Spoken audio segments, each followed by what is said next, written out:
할렐루야. 오늘 본문은 이사야서입니다. 이사야서는 참 의미가 있는 하나님의 애언의 말씀 가운데 하나입니다. 여러분들, 우리 한국은 구구단이라는 것을 어렸을 때 배웠습니다. 여러분들 구구단을 다 외우고 있습니까? 삼구 구약성경 39권, 신약성경 27권. 어떻게 그렇게 3구 27로 구색을 맞추었는지. 우리 성경 전서가 모두 66권인데 구약이 39권이고 신약이 27권으로 되어져 있습니다. 우리가 오늘 봉독한 이사야서도 전체가 66권으로 되어져 있습니다. 묘하게도 39장까지는 구약적이며 나머지 40장에서부터 66장까지는 신약적입니다. 그래서 전반부 39장까지는 어쩌면 이사야가 젊었을 때에 하나님의 무서운 진노의 심판을 대언하면서 회개하고 돌이키기를 촉구했던 하나님의 메시지다. 그리고 40장 이하에 있는 말씀은 이사야 노년에 하나님의 구원과 회복에 대한 희망과 소망을 주는 말씀으로 이렇게 주석하는 분들도 계십니다. 좀 더 세분화하면 마치 신약에 복음서가 있고 서신서가 있듯 이렇게 이사야서도 전반부로 기록됐다고 하는 이사야서를 제1 이사야, 그리고 후에 기록된 것을 제2 이사야라 하는데 그 후반에 쓴 제2 이사야도 둘로 나누어서 제2 이사야하고 제3 이사야로 세분하는 학자들도 있습니다. 그러나 전체적으로는 39장까지는 대단히 구약적이고 하나님의 심판에 대한 엄한 경고의 말씀으로 가득 찼다면 40장 이하 하나님의 말씀 속에는 구원과 회복, 희망과 소망을 주는 말씀으로 구성이 되어져 있습니다. 이사야란 이름은 그의 아버지 아모스가, 그의 아버지 아모스는 선지자 아모스가 아닌 우시야 임금과 한 가족이 되는 왕족으로서의 아모스입니다. 그 아모스의 아들 이사야, 그 이사야는 아버지로부터 이사야야 이럴 적마다 그 의미는 하나님께서, 여호와 하나님께서 너를 구원하신다, 하나님이 너를 살리신다, 하나님이 너를 축복하신다, 그런 의미가 담겨져 있는 이름인 것입니다. 그래서 이사야는 어렸을 적부터, 자라면서 늘 듣는 이야기가 하나님이 널 구원하신다, 하나님이 널 살리신다, 하나님이 널 붙드신다, 이런 말을 들으면서 성장을 했습니다. 그래서인지 우시야 임금이 죽던 해에 이사야는 하나님 앞에 나와 하나님, 이 나라 이 민족을 살려주세요, 나도 살려주시고 이 나라 이 민족도 살려주세요 하고 무릎을 꿇고 기도하기 시작합니다. 많은 사람들이 염려하고 걱정이 되어서 그래서 하나님께 기도했을 것입니다. 함께 기도했던 이 사람 저 사람들이 이런저런 이유로 기도를 마치고 기도의 자리를 떠나갔습니다.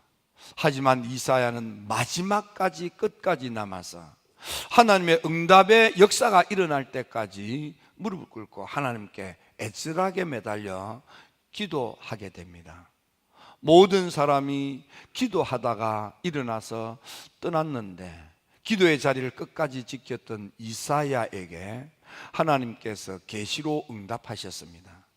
하나님의 계시의 신비한 사건은 하늘 문을 여시고 이사야의 눈을 열어서 하늘 보좌를 보게도 하십니다. 이사야의 귀를 열어서 하나님의 음성을 듣게도 하십니다.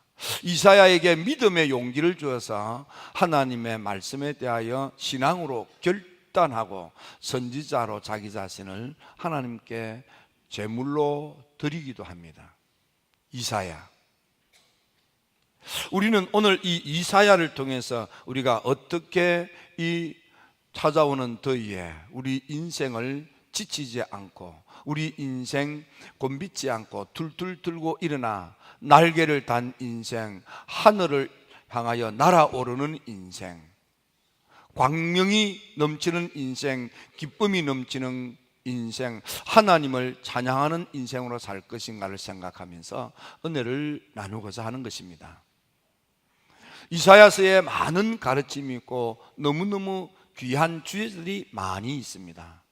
하지만 오늘은 그런 면에서 말씀을 함께 나누고자 합니다. 첫째, 이사야는 기도하는 사람이었습니다. 이사야는 기도하다가 하나님을 만난 것입니다. 우리가 인생을 살아갈 때 하나님과의 만남이 너무 중요한데, 하나님과의 만남은 기도할 때 가장 많이, 가장 쉽게 하나님과의 만남이 이루어지고 있습니다. 성경이 그것을 증명하고 기독교 복음의 역사적 현장에서도 수많은 영적인 대가들, 하나님을 만나 쓰임받았던 위대한 인물들이 다 기도의 사람이었습니다. 기도가 하나님께로 나아가는 가장 좋은 방법이고, 요한 웨슬리 목사님은 기도가 하나님과 우리 사이의 은혜의 큰 대로다, 그렇게 말했습니다. 왜냐하면 요한 웨슬리도 기도 생활을 통해서 하나님을 만났고, 기도 생활이 하나님과 은혜 받는 가장 큰 방편이라는 것을 체험적으로 알았기 때문입니다. 여러분, 이 무더운 여름 기도로 극복하시고 응답으로 복되시기를 주님의 이름으로 축원합니다. 믿음의 조상 아브라함, 그가 아브라함으로만 살았더라면 아무리 세상에서 사업에 성공하고 돈을 많이 벌었다 할지라도, 그 부가 되고 재벌이 되었다 할지라도 무슨 의미가 있겠습니까? 그는 하나님을 만나 하나님의 음성을 들었고 하나님의 말씀에 믿고 순종하여 따랐으므로 그는 아브라함이 될 수 있었습니다. 믿음의 조상이 되었던 것입니다. 모세, 그가 만일 미디안 광야에서 처갓집 살이를 하면서 그렇게 일생을 살았더라면 모세라는 이름 두 글자는 아무도 기억하지 않을 것입니다. 그가 호렙산 기슭에서 불꽃 속에 계신 하나님을 만나 그 음성을 들었으므로 모세는 위대한 이스라엘의 지도자 모세가 될 수 있었던 것입니다. 오늘 본문에 보면 이사야, 그는 하나님의 기도의 성전에서 마지막까지 기도합니다. 언제까지입니까? 응답이 올 때까지. 우리가 교회 나와서 기도하는 사람들이 참 많습니다. 그런데 많이는 와서 기도는 하는데 응답이 오기 전에 길을 떠나는 사람들이 너무 많습니다. 어떤 분이 우스갯소리처럼 그러나 대단히 교훈적인 그런 이야기를 아마 꾸며 만들지 않았겠는가, 그런 생각이 드는 이야기가 있습니다. 하늘나라 갔더니 하늘나라에는 창고가 너무너무 큰 창고가 수두룩하더래요. 그래서 하나님, 저 수두룩한 저 창고가 뭡니까? 그랬더니 보여주십니다. 창고 문을 열었더니 창고 속에는 너무 많은 이렇게 택배 보따리로 가득 차 있는데 다 수치인 부재, 그걸 다 가져왔더라는 거예요. 여러분, 이 이야기는 꾸며 만든 이야기인지 어떤 사람이 영적인 환상 가운데서 실제로 경험한 이야기인지는 잘 모르지만, 우리가 짐작컨대 세1의 기도로 알려져 있는 다니엘서 10장에 보면 다니엘과 함께 온 하나님의 백성들이 히데겔 강가에서 엎드려 무릎 꿇고 기도하기 시작합니다.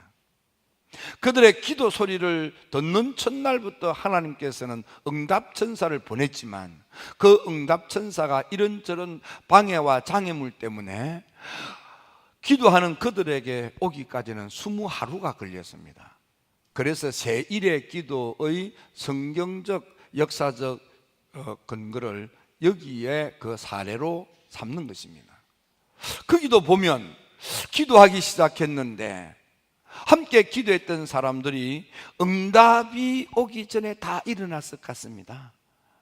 어떤 사람은 바쁘다는 이야기인 그런 사연으로 갔을 것입니다. 어떤 사람은 어떤 일을 해야 되기 때문에, 어떤 사람은 또 몸이 아파서, 어떤 사람은 결혼 문제로, 어떤 사람은 사업 문제로, 어떤 사람은 매매하는 것으로, 이런저런 이유로 일어나서 갔을 것입니다. 기도는 했지요. 그러나 응답은 없었습니다. 하지만 끝까지 무릎을 꿇고 응답받을 때까지 기도했던 사람은 딱 한 사람, 다니엘이었습니다. 그래서 성이 단시고 이름이 니엘인가 봅니다. 다니엘. 하나님의 응답이 오기 전에는 이상하게도 분위기가 이상하고 음산했던 것 같습니다.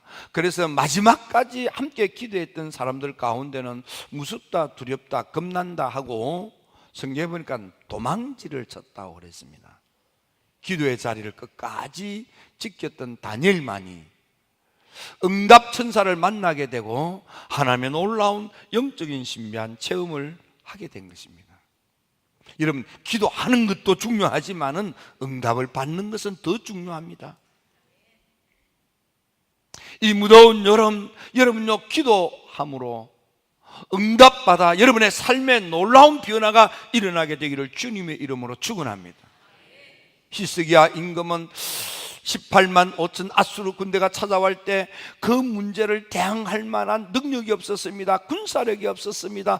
어떻게 할 방도가 없었습니다. 하나님께 기도할 때 하나님께서 폭풍을 일으키고 그들을 물리쳐 주셨습니다. 그가 죽음의 병에 걸렸습니다. 이사야가 기도하고 응답받기를 이는 죽음의 병, 그래서 왕이여 죽음을 준비하라고 했습니다. 눈물 흘리며 기도하는 히스기야에게 하나님께서 히스기야에게 직접 응답하지 아니하고 영의 사람 이사야를 통해서 응답하시기를 15년을 더 살려준다고 했습니다.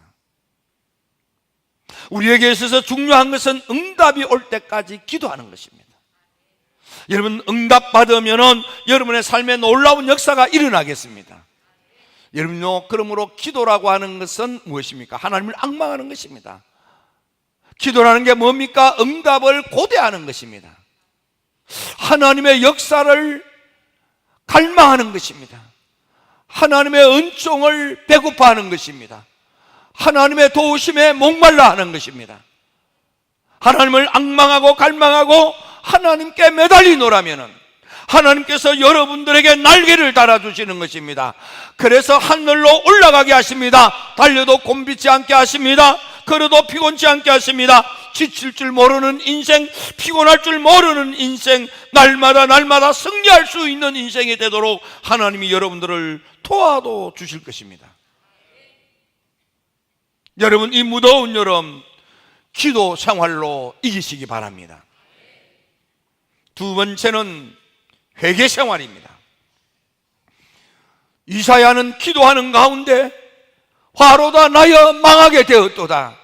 나는 입술이 부정한 백성들 가운데 어울려 사는 더러운 입술을 가지고 자구나 라는 것을 깨닫게 됩니다. 이사야, 그는 평소에는 나는 의로운 사람이다, 나만 하면 괜찮은 사람이다, 스스로 그렇게 생각하며 살았을 것입니다. 그러나 하나님을 만나 하나님 앞에 서보니까 성스러운 그분 앞에 자기 자신이 얼마나 거짓되고 얼마나 그 입술이 가증스럽고 더러운지, 하로다 나여 망하게 되었도다. 나는 하나님의 무서운 진노의 심판을 받아 지옥 불구덩이에 떨어질 수밖에 없는 멸망당할 자구나 라는 것을 처절히 깨닫게 되는 것입니다. 이 깨달음이 오자 그에게는 가슴을 치며 회개의 심령이 솟구쳐 올랐습니다. 그 모습을 본 하나님의 사자가 하나님의 거룩한 성령의 불에 이글거리 타는 숯불을 가져다가 그 더러운 입술을 찢어버렸습니다. 이 환상을 통하여 이사야의 모든 허물과 죄가 속량받고 대속받고 사함받았음을 보여주셨습니다. 여러분, 우리가 하나님 앞에서 어떤 허물과 죄가 있더라도 이를 깨닫고 뉘우치고 회개하면 주는 미쁘시고 의로우사 우리의 불의했던 과거를, 우리의 모든 죄악들을 깨끗게 하십니다. 대속하십니다. 속량하십니다. 용서하십니다. 다시 하나님의 사랑받는 자녀가 되게도 하시는 것입니다. 소는 그 임자를 알고 나귀는 그 주인의 구유를 알건만은 하나님의 백성들이 하나님을 알지도 못하고 깨닫지도 못하고 범죄한 나라요 허물진 백성이요 행악의 정자요 하나님을 버렸던 불신앙의 사람들, 얼마나 하나님의 진노의 매를 더 맞으려고 계속해서 폐역의 길을 걷는 백성들 가운데 이사야 자신이 어울려 사는 것을 보게 된 것입니다. 하나님은 우리에게 이를 깨닫게 하고 회개하고 돌이키면 용서하시고 다시는 범죄치 아니하고 삶을 깨끗하게 살게 하십니다. 청결하게 살게 하십니다. 정결하게 살게 하십니다. 성화되어 살게 하시는 것입니다. 사도행 요한복음 8장에 보면 간음의 죄를 짓다가 현장에 잡혀온 여인을 주님께서 용서하시며 말씀하시기를 가서 다시는 죄를 짓지 말라 하셨습니다. 죄 사함의 하나님의 당부의 말씀은 다시는 죄 짓지 말라는 말씀입니다. 이 말씀을 머릿속에 꼭 기억하고 가슴에 담아야 합니다. 베데스다 연못가에 몸이 만신창이 되어서 38년 동안 병석에 누워서 살았으나 산 것 같지 않는, 살았지만 오히려 살아있다는 것이 가족들에게 짐이 되는 그런 병으로, 고질병으로 고생을 하는 이가 있었습니다. 주님께서 이 38년 된 병자를 고쳐 치료하여 낫게 하셨습니다. 그리고 그에게 당부하셨습니다. 다시는 죄를 짓지 말라. 주님의 죄 사함은 앞으로 죄 지으면 내가 또 용서해 줄 테니까 안심하고 죄 짓고 살라가 아닙니다. 내가 지금까지의 허물과 죄는 용서해 주마. 이제는 깨끗하게 살아라. 이런 경건하게 살아라. 이런 거룩하게 살아라. 이런 이제부터는 성화되어 살아라. 하나님의 당부의 말씀이 있는 것입니다. 그러므로 회개에 합당한 열매를 맺으라는 위대한 세례 요한의 외침은 우리로 하여금 더는 더럽게, 더는 가정스럽게, 더는 구역질나게 살지 말라. 이제부터는 깨끗하게 살아라. 이제부터는 정결하게 살아라. 이제부터는 성결하게 살아라. 이제부터는 성화되어 살라는 말씀인 것입니다. 여러분, 이 무더운 여름에 깨끗하게 삽시다.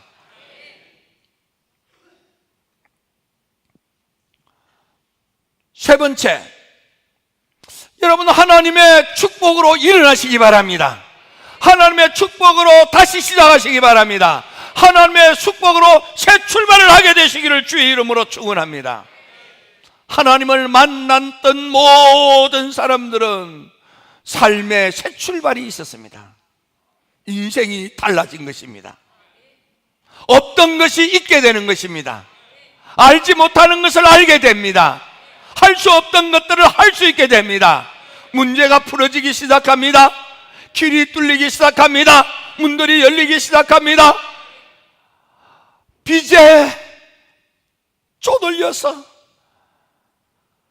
허리를 펴지 못하고 살던 이가 하나님을 만나 하나님의 도움을 받으면 빚들이 정산되고 꼬부라졌던 허리가 쭉 펴지는 것입니다. 이게 일어나는 것입니다. 여러분, 빚 때문에 힘든 분 얼마나 힘듭니까? 빚에 허걱거리는 분, 어떤 사람은 막 손가락질 하는데 손가락질 하지 마세요. 그 사람은요 밥맛이 없고요 웃는 것 같지만 웃는 것이 웃는 게 아니에요.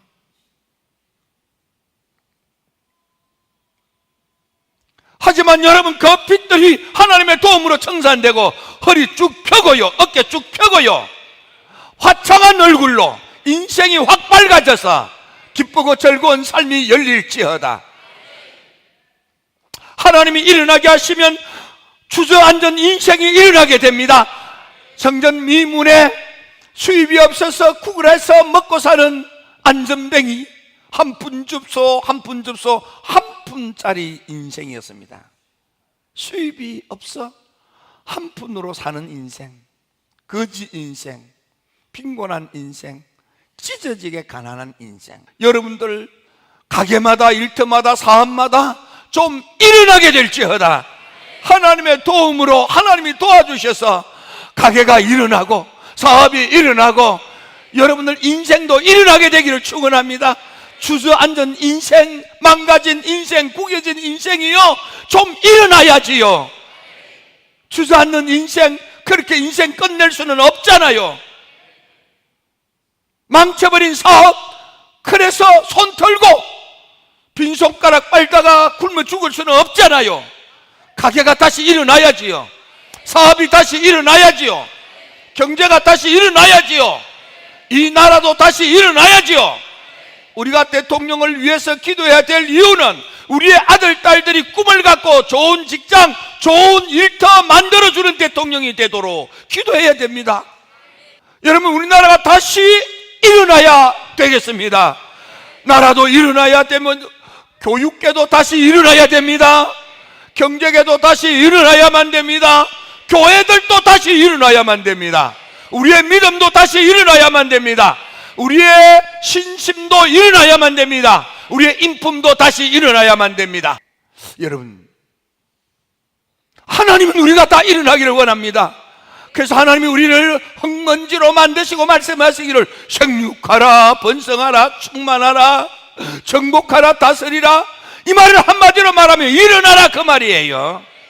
여러분요, 병으로 누워있는 이를 고쳐 치료한다는 게 뭡니까?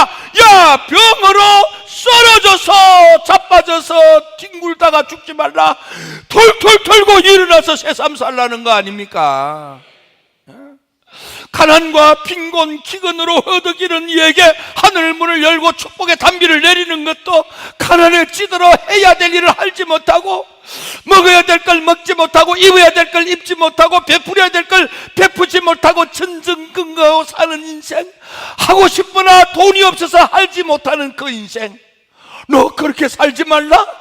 하나님께서 내가 줄 테니 일어나서 선한 일, 좋은 일, 복이 되는 일, 복된 일, 유익한 일 하다가 내게 오라고 하나님이 복을 주시는 것입니다. 그러므로 사업들이 일어나야만 됩니다. 여러분들 섬기는 직장도 일어나야만 됩니다. 주여, 우리에게 일어나게 하시옵소서. 주여, 우리가 일어나 하나님께 영광을 돌리게 하시옵소서. 우리 가정이, 우리 아들, 딸들이, 우리 가게가, 내 인생이 화창해지게 하시고 기쁨으로 하나님을 찬양하게 하시며 온 세상에 빛이 되어 보아라 보아라 하고 보여줄 수 있는 모델 인생을 살게 되기를 주의 이름으로 축원합니다. 저 사람을 보고 배우라, 인생은 저렇게 사는 거다라고 보여주는 그런 자랑스러운 여러분들 다 되기를 주님의 이름으로 축원합니다. 옆 사람하고 인사합시다. 일어나십시오. 일어나십시오. 그런데 왜 한 사람도 안 일어납니까? 기도드립니다.